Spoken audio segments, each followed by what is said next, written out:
Bismillahirrahmanirrahim. Assalamualaikum warahmatullahi wabarakatuh. Perkenalkan, nama saya Rizky Firmansyah dari kelas 01 SAKP 003 dengan rekan saya. Perkenalkan, nama saya Rizky Fadila dari kelas 01 SAKP 003 beserta teman saya. Perkenalkan, nama saya Rican Aspenas Delmanik dari 01 SAKP 003. Kami dari kelompok 11 mengambil judul presentasi masalah ekonomi dan sistem pengaturan ekonomi. Apa saja yang akan kita bahas tentang masalah ekonomi? 1. Masalah pokok dalam perekonomian. 2.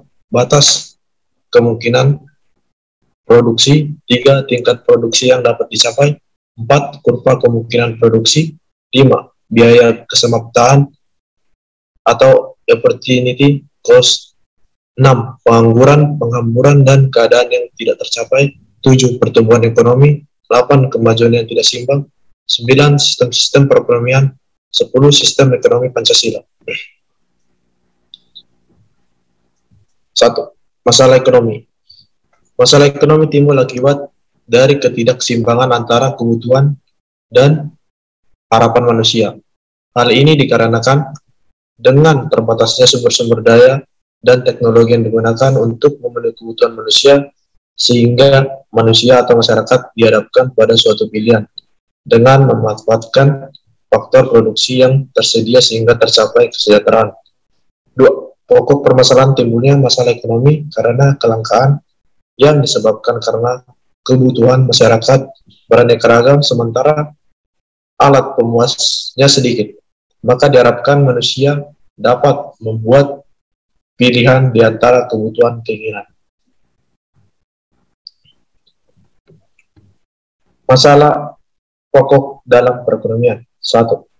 Berbagai masalah yang timbul akibat adanya ketidakseimbangan antara kebutuhan dan keinginan dalam rangka mencapai kepuasan mendorong perusahaan untuk memproduksi sehingga dapat menyediakan kebutuhan masyarakat.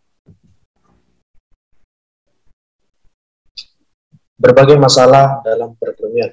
1. What barang dan jasa yang harus diproduksi. 2.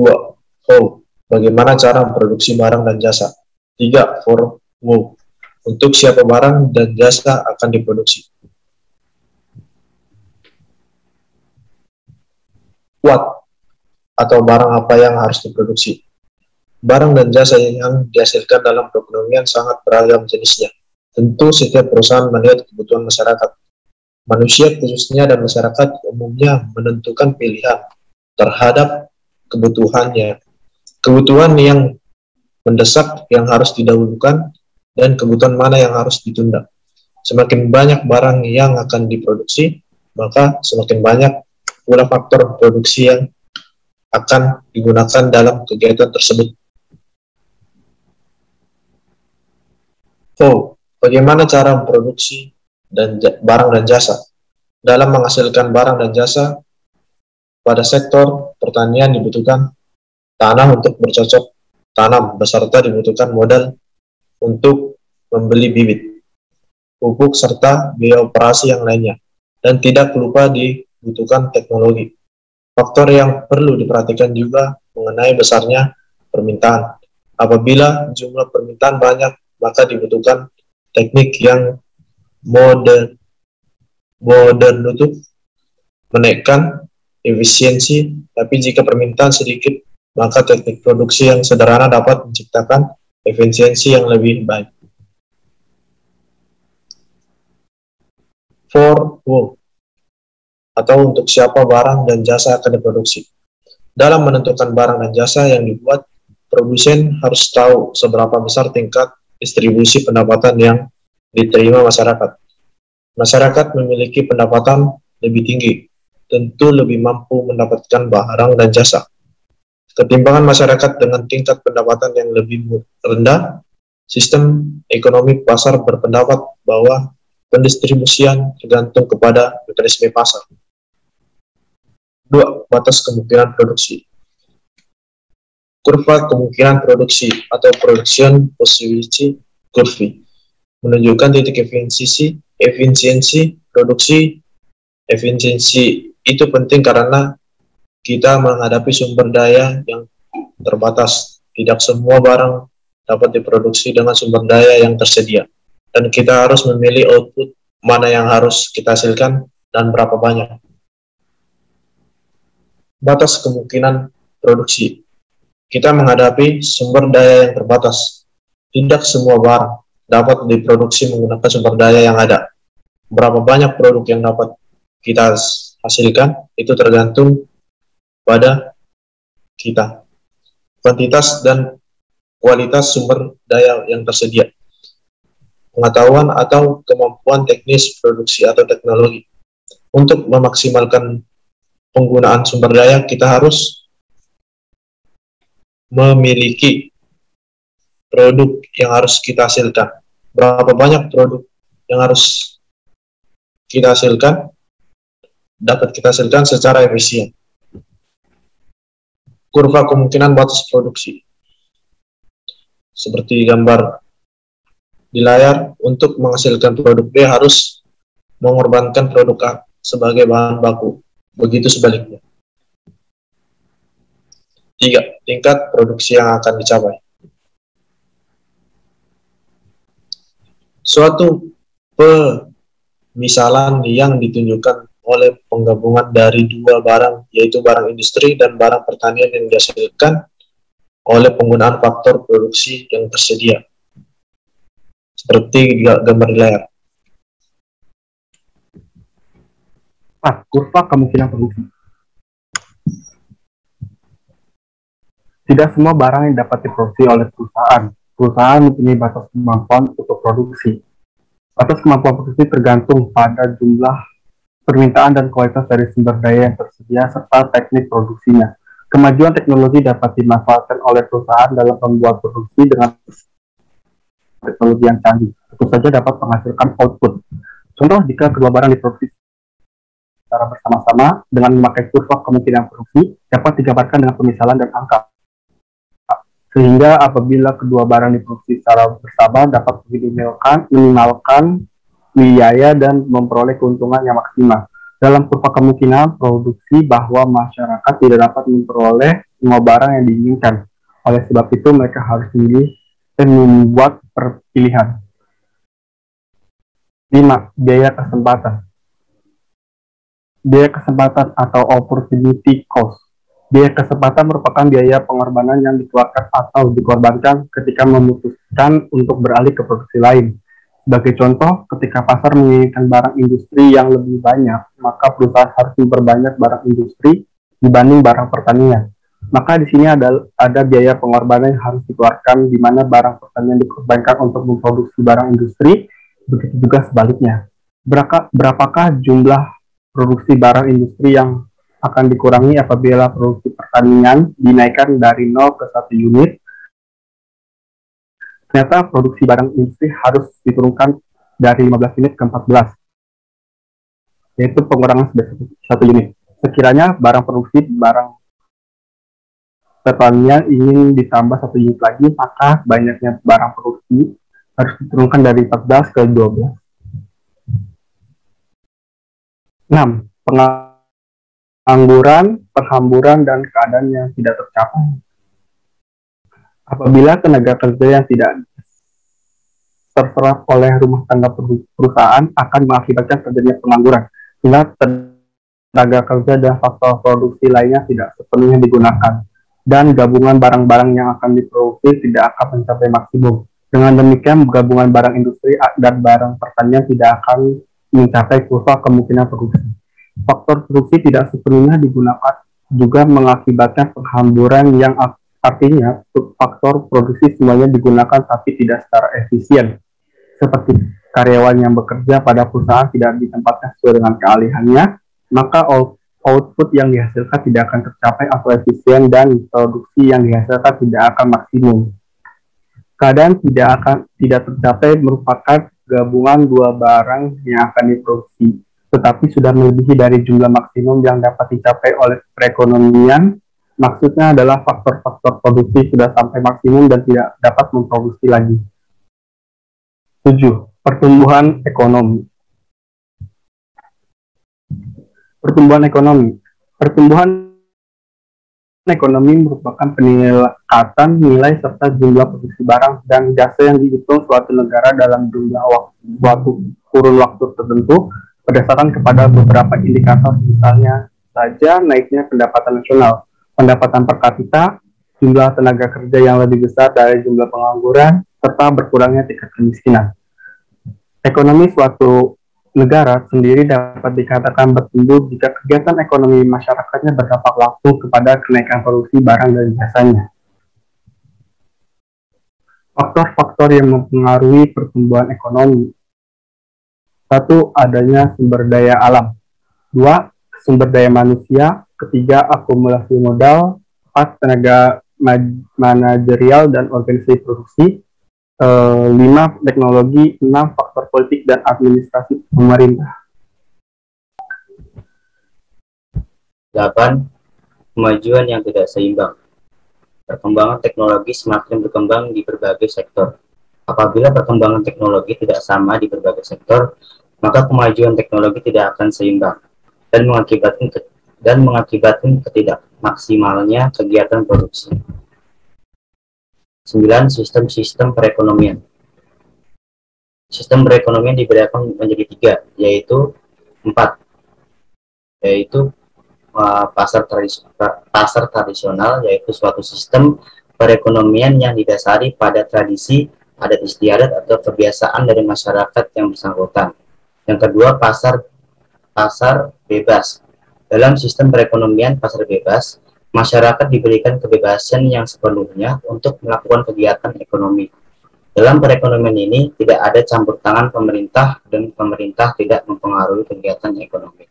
Perekonomian perencanaan pusat. Pemerintah mempunyai kekuasaan dalam mengatur kegiatan perekonomian negara, mengatur kepemilikan faktor-faktor produksi dan unit-unit produksi. Yang keempat, perekonomian campuran, yaitu perekonomian yang memiliki sistem tidak hanya diatur oleh rumah tangga atau konsumen dan perusahaan atau produsen, tetapi juga kegiatannya diatur oleh pemerintah atau negara. Ciri-ciri sistem perekonomian tradisional. Yang pertama, kehidupan relatif sederhana dan tradisional. Yang kedua, aturan-aturan didasari oleh tradisi, adat istiadat, dan kebiasaan. Yang ketiga, kehidupan sosial seperti bergotong royong masih sangat dominan. Keempat, bersifat memenuhi kebutuhan hidup minimum. Yang kelima, kegiatan ekonomi hanya mengandalkan sektor pertanian atau agraris. Dan keenam, teknologi produksi yang digunakan bersifat sederhana. Kelebihannya, hubungan antar individu erat sehingga terjadi persaingan. Kedua, pertukaran melalui barter. Yang ketiga, masing-masing individu merasa nyaman dan aman.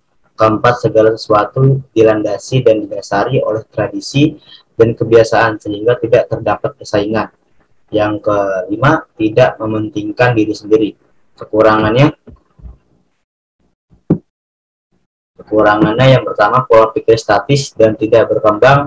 Yang kedua, hasil produksi terbatas dikarenakan hanya menggunakan faktor produksi alam dan tenaga kerja.